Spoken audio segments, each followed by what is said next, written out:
I'm sweating. Black ingredients make me nervous. Our black margarita recipe really had you guys fighting in the comments on Instagram. So today we're gonna be talking about 3 ingredients that can turn your cocktails black and the pros and cons of each one, because apparently there are some serious cons to black ingredients. Please drink responsibly. In front of me I have 3 black margaritas. Be sure to stick around to the end to see which one I like the best. That's kind of gross. If you want to make some black margaritas at home, go to bottlerover.com and get some tequila delivered to your door. So first up, we have black food coloring.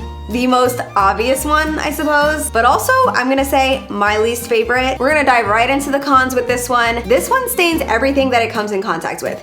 Your mouth, your hands, everything. If you're going to be using this cocktail ingredient, I recommend putting on a pair of gloves. Nobody likes black stained hands. I honestly don't even want to drink this one. It's gonna stain my mouth. So you can order black food coloring online, but I did have a hard time finding it in stores. But if you mix all of the colors that come in those little food coloring packets, you get black. You can make it yourself. The pros to this one is that it's the most affordable of our 3 options. It's vegan, unlike ingredient number 2, and you can add it to any cocktail and it will not change the flavor profile. Tastes like a margarita. We went with 1 drop of black food coloring in our cocktail and that was plenty. This stuff stains, remember guys, the less the better. Black ingredient number 2, squid ink or cuttlefish ink. How did they get this from these little cuttlefish is what I want to know. The cons is that it doesn't mix that well. It's a little gritty. This one might not do well in a big batch. I definitely don't think this is my favorite scent. It's very fishy. It smells like the ocean in here right now. Another con is that this was the most expensive out of the 3 and it's not vegan. Pros of this one is that it adds a little bit more complexity to your cocktail. It's a little bit more salty. If you like that, is that a pro? I don't know.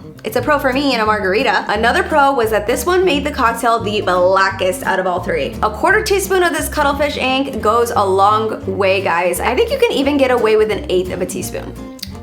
I'm not mad at this one. I don't think I would recommend this one in a sweet cocktail, unless you like sweet and salty. Now on to the most controversial of them all. I was in a restaurant recently and I saw this ingredient in a cocktail on their menu, so I think it's really important that we educate ourselves on this one. This is good to know. Our last ingredient can actually counter the effects of medications and even birth control if taken in close proximity of time. Not that I really think people are taking their medications and then drinking, because guess what? Alcohol also does that. And you know what else does? Grapefruit juice. Grapefruit juice can counter your meds. The more you know. What I've seen online is to wait 30 minutes up to 4 hours. I don't know guys, do your research. But if you're concerned about it, don't drink it. This is not the ingredient for you. So those were the cons, but now on to the pros. I've seen people actually use to whiten their teeth, so it's not gonna stain our mouths. I've also heard of people taking this in supplement form after a night of drinking to help with hangovers. So to me, that's kind of like a win-win. You just need a little pinch in this one, okay guys?